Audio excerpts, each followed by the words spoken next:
for a very long time, we didn't really have too much mentorship when we started the business. Yeah.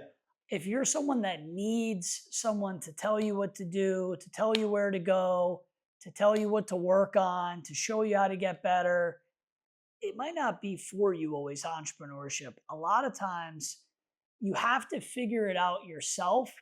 I always laugh. You always say, tell them your story or your saying about looking in the mirror for expert. I say for the longest time because like people say I'm self-made or this or that, or some people say that phrase. Now I'm not saying I'm self-made. The mentors that I've worked with or learned from are the people that have helped shape me to where I am today.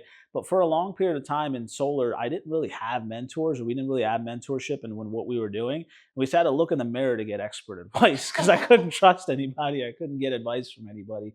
But I mean, we even launched solar before that, what did I do? And I think those of you that are young, those of you that are trying to get into entrepreneurship, need to get more comfortable, learn how to do, is I went out to dinner with people that created a seven-figure income in solar. I went out to dinner with people that ran a team that did 200 plus accounts a month. I went out and met people that were making $6 million a month, right, in a different industry. I flew to them. I flew to Vegas to meet someone that was super successful so I could pick his brain. I flew to Arizona to meet someone that's super successful so I could pick his brain. You know, we flew to Utah to meet someone super successful so we could pick their brain. You have to understand that the information isn't going to come and be served to you on a freaking platter. You have to sack up and get out there and meet people that have created the success and say, can I take you out to dinner just so I can learn more about what you do? I'll pay. It's on me. Give me 30 minutes of your time, 40 minutes of your time so I could learn from you. That's what I did. Was I found the people, I shut up and I listened. And I listened to what they had to overcome. I listened to what they had to do. I listened to what they did. And that's the information that I took. That was, maybe I would call that mentorship.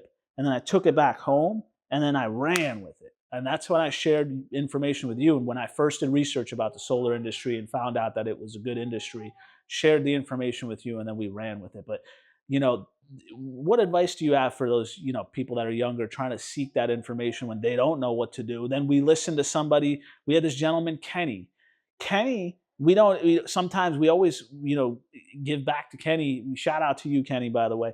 Kenny taught us solar A to Z. He taught us how to run a dealership. He taught us MPUs. He taught us red lines. He taught us this. He taught us that. I don't know what an MPU was. This was a salaried person at a different company. And we just we gave him a couple solar deals that we sold and just got him paid on it, a couple $1,000 as reimbursement. But we sat him down and interviewed the crap out of him for hours, and he taught us everything we needed to know. And then we went and ran with it to the point that he came and worked with us in the future. And he said, I've never seen someone execute with the information the way you guys have. Yeah, I look at it almost like, to your point, what do you do as a younger person? Build a nest egg, build up a little bit of capital, save some money up, and then kind of like Goodfellas, the movie. You ever seen that movie? Yeah.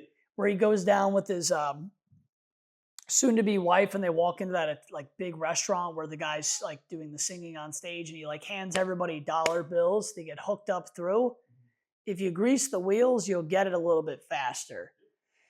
We got those results from that individual, Kenny, because we were willing to pay him out. We were willing to bonus him out off of the production that we hit. So when we called, he answered because we were compensating him for his time on top of what everybody else was doing. Yes, he was getting paid a salary, but if you want a little bit of a better treatment or a better experience from someone, don't be afraid to throw them a gift card, take them out to dinner, put a little money on the line. Maybe if they can't take specific funds, get them a vacation. Give them some recognition online. Go the extra mile, but don't be cheap. A lot of people, you can't be an entrepreneur and be cheap. You can be frugal and you can be smart with money, but you can't be cheap.